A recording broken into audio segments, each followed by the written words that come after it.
ಕಾಂಗ್ರೆಸ್ ಯಾವೆಲ್ಲ ಲೆಕ್ಕಾಚಾರಗಳನ್ನು ಹಾಕೊಡ್ತಾ ಇದೆ. ಯಾಕೆಂದರೆ ರಾಜ್ಯದಲ್ಲಿ 2 ಹಂತದಲ್ಲಿ ಚುನಾವಣೆ ನಡೆಯುತ್ತೆ. ಹೀಗಾಗಿ ಒಂದಿಷ್ಟು ಪ್ಲಾನ್ಗಳನ್ನು ಕೂಡ ಮಾಡ್ಕೋತಾ ಇರುವಂಥದ್ದು. ಪ್ರಮುಖವಾಗಿ ಸಿಎಂ ಸಿದ್ದರಾಮಯ್ಯನವರ ಪ್ರಚಾರದ ರೂಟ್ ಮ್ಯಾಪ್ ಹೇಗಿರಬೇಕು, ಯಾವ ಕ್ಷೇತ್ರದಲ್ಲಿ ಹೆಚ್ಚು ಪ್ರಚಾರವನ್ನು ಮಾಡಬೇಕು, ಜಿಲ್ಲಾ ಕೇಂದ್ರಗಳಲ್ಲಿ ಪ್ರಚಾರ ಮಾಡಬೇಕಾ ಅಥವಾ ವಿಧಾನಸಭಾ ಕ್ಷೇತ್ರಗಳ ವ್ಯಾಪ್ತಿಯಲ್ಲಿ ಪ್ರಚಾರ ಮಾಡಬೇಕಾ, ಹೀಗೆ ಒಂದಿಷ್ಟು ಲೆಕ್ಕಾಚಾರಗಳನ್ನು ನಡೀತಾ ಇರುವಂಥದ್ದು.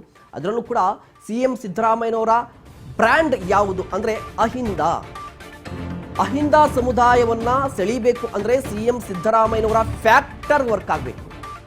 ಹೀಗಾಗಿ ಈ ಚುನಾವಣೆಯನ್ನ ಪ್ರತಿಷ್ಠೆಯಾಗಿ ತೆಗೆದುಕೊಂಡಿದ್ದಾರೆ. ಸಿಎಂ ಸಿದ್ದರಾಮಯ್ಯ ಯಾತ್ರೆಗೆ ರೂಟ್ ಮ್ಯಾಪ್ ಕೂಡ ಸಿದ್ಧವಾಗ್ತಾ ಇದೆ. ಚುನಾವಣೆ ಪ್ರತಿಷ್ಠೆಯಾಗಿ ತೆಗೆದುಕೊಂಡಿದ್ದಾರೆ ಸಿಎಂ ಸಿದ್ದರಾಮಯ್ಯನವರು.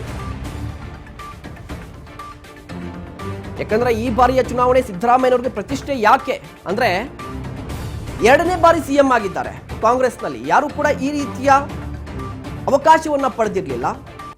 ಜೊತೆಗೆ 5 ಗ್ಯಾರಂಟಿಗಳನ್ನ ನಾನು ತಂದಿದ್ದೀನಿ ಅಂತ ಹೇಳ್ಕೊತಾ ಇದ್ದಾರೆ, ನುಡಿದಂತೆ ನಡೆದಿದ್ದೀವಿ ಅಂತ ಹೇಳ್ಕೊತಾ ಇದ್ದಾರೆ. 135 ಮಂದಿ ಶಾಸಕರ ಬಲ ಇದೆ, ಸಂಘಟನೆ ಗಟ್ಟಿಯಾಗಿದೆ.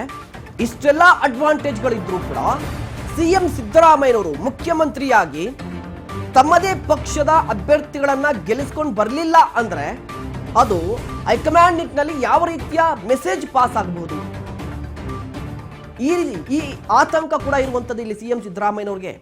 ಇದು ಪ್ರತಿಷ್ಠೆಯೂ ಕೂಡ ಹೌದು, ಅದೇ ರೀತಿಯಾಗಿ ಆತಂಕ ಕೂಡ ಹೌದು. ಯಾಕಂದ್ರೆ ಒಂದು ವೇಳೆ ಏನಾದರೂ ಈ ಬಾರಿಯ ಲೋಕಸಭಾ ಚುನಾವಣೆಯಲ್ಲಿ ಕಾಂಗ್ರೆಸ್ ಒಂದಿಷ್ಟು ಟಾರ್ಗೆಟ್ ರೀಚ್ ಆಗಲಿಲ್ಲ, ಸಿಂಗಲ್ ಡಿಜಿಟ್ ಅಂದರೆ 10ರ ಕೆಳಗಿನ ಲೋಕಸಭಾ ಕ್ಷೇತ್ರಗಳನ್ನ ಅಂದರೆ 9, 5, 6 ಆ ಥರ ಏನಾದರೂ ಗೆದ್ರೆ ಸಿಎಂ ಸಿದ್ದರಾಮಯ್ಯನವರ ಸೀಟ್ಗೆ ಬೆಂಕಿ ಬೀಳುವ ಸಾಧ್ಯತೆ ಇದೆ.